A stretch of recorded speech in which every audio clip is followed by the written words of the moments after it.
భగవద్గీత జ్ఞానకర్మ సన్యాసయోగం అధ్యాయం 4 శ్లోకం 25 శ్లోకం దైవమేవాపరే యజ్ఞం యోగినః పరిశంసతి బ్రహ్మాజ్ఞావపరే యజ్ఞం యజ్ఞేనైవోపజుహ్వతి అనువాదం కొంతమంది యోగులు దేవతారాధన రూపమైన యజ్ఞం చేస్తారు.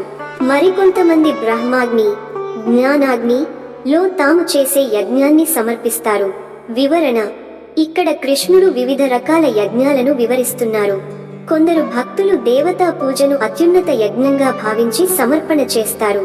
మరికొందరు జ్ఞానం సాధన చేస్తూ బ్రహ్మాన్ని పరమసత్యంగా భావించి తమ శ్రద్ధ కర్మలను జ్ఞానాగ్నిలోనే సమర్పిస్తారు. అంటే భిన్న భక్తి మార్గాలన్నీ చివరికి ఒకే దైవాన్ని చేరువ చేస్తాయి.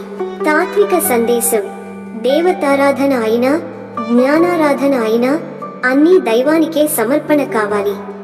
మన ఆచరణలు ఏవైనా వాటి వెనుక ఉన్న భావమే ముఖ్యమైంది. పూజ, జ్ఞానం, సేవ ఇవన్నీ దైవంలో లీనమయ్యే మార్గాలే. ఉదాహరణ: ఒక విద్యార్థి తన చదువును 2 విధాలుగా చేయవచ్చు. కేవలం పరీక్షలో మార్కుల కోసమే చదవడం, లేదా తన జ్ఞానాన్ని సమాజానికి ఉపయోగపడే విధంగా దేవునికి అర్పణగా భావించడం. రెండవ విధానం ఆధ్యాత్మిక దృష్టికోణం, అది యజ్ఞం లాంటిది. ఎండ్ నోట్: దేవతారాధన కూడా యజ్ఞమే, జ్ఞానారాధన కూడా యజ్ఞమే.